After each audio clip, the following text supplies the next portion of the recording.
This would be very interesting, and it would be a complete sea change, Carol, when it comes to U.S. policy under the Trump administration toward Ukraine.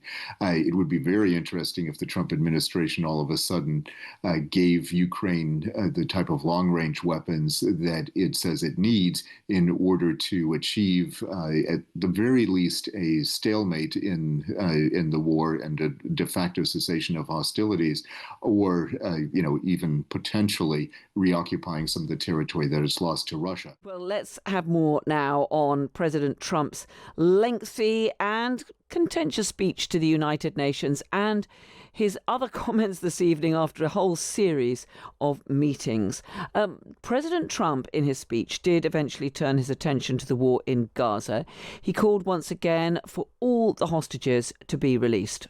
Instead of giving to Hamas and giving so much, because they've taken so much, they have taken so much. This could have been solved so long ago. But instead of giving in to Hamas's ransom demands, those who want peace should be united with one message: release the hostages now.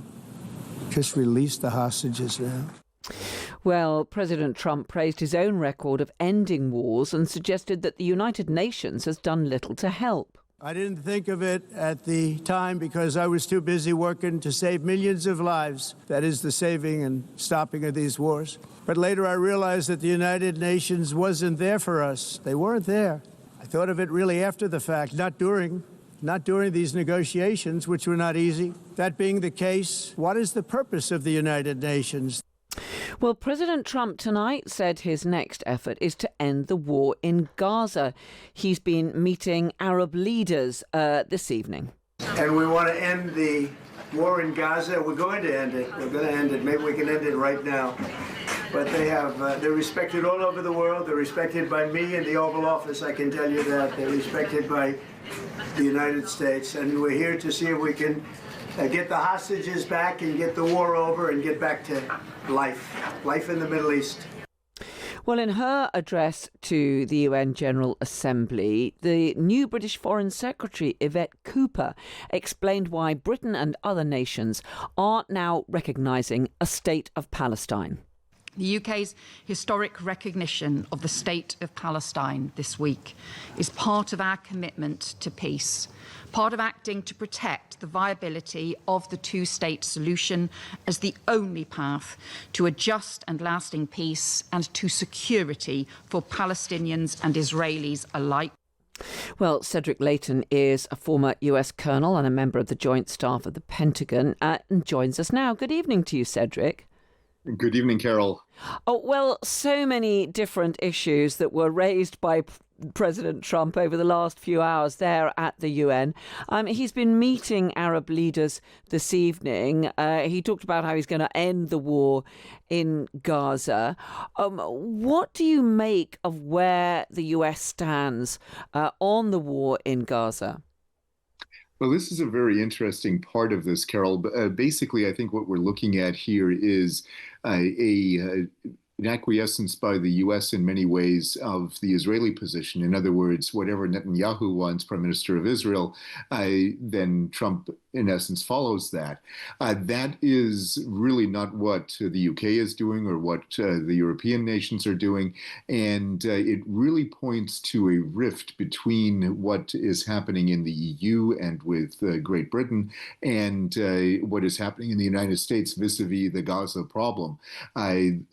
Gaza is an intractable issue in many ways for the United States because of the close linkages with Israel, but also there's an unwillingness, at least at the moment, to go for another type of solution. And that is, I think, creating a diplomatic fissure between the U.S. and its Atlantic partners. And that, I think, is going to be a diplomatic problem for us.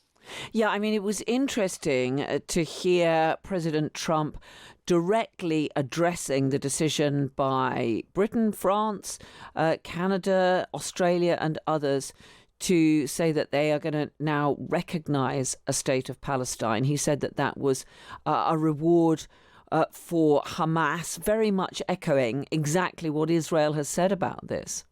Yeah, it is indeed an echo of what Israel has said about it. And the thing with the Israeli position is that aspect of it seems to be shared not only by the Netanyahu government, but also by leading opposition politicians in Israel.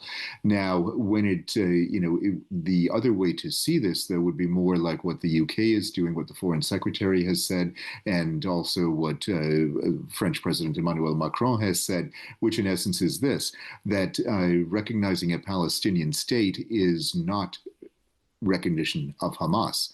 And that's where there's this difference in perception between what the US is saying, at least at the governmental level, and how the Europeans are viewing it. And there's also this difference in terms of how I think this is perceived, not only in Europe, but also in the Arab world as well.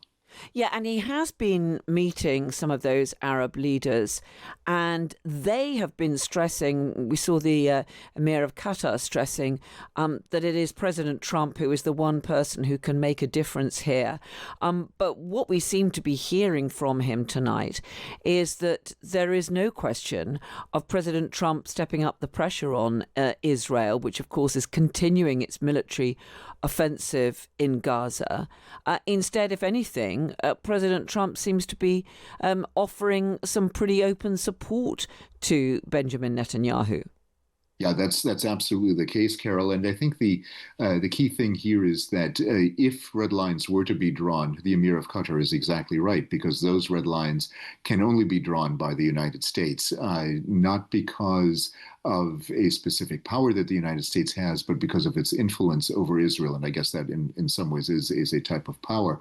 So with that said, the fact that the Trump administration is unwilling to draw those red lines and prevent the occupation of Gaza City, for example, and the renewed offensive in an area that has been absolutely pummeled by airstrikes and by artillery, over the course of the last 2 years. That is really going to, I think, that green light is going to give Netanyahu an excuse to go forward with this, but it's going to, in the long term, I think, create a lot of problems for Israel in terms of its ability to control that area, as well as its ability to foster relations with other Arab nations.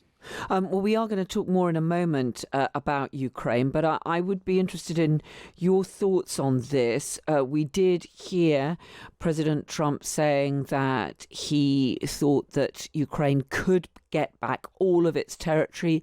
President Zelensky has welcomed his comments, saying that they are a shift in his approach. I mean, is President Zelensky just being optimistic all this time? Do you think that President Trump really is prepared to take a more robust approach to President Putin?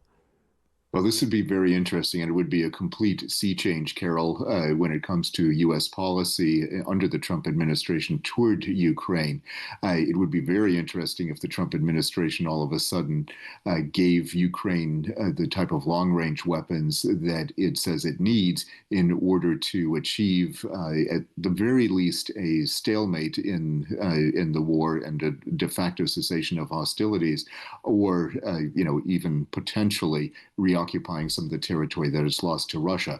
Now, whether or not it can reoccupy the territory that is lost to Russia the way President Trump has outlined today, that is definitely an open question. But the fact that Trump is saying that is a remarkable turnaround, and I think that's something that should definitely give pause to Putin and Russia. But it should also give some solace, in essence, to the Ukrainians who have fought long and hard for that kind of recognition from the U.S. president. Now the question is, how permanent is that going to be? How permanent is Trump's change of views on Ukraine? And if that is permanent, because there are a lot of forces in the U.S. that support Ukraine, then it could mean a change in the way the Ukraine war is conducted.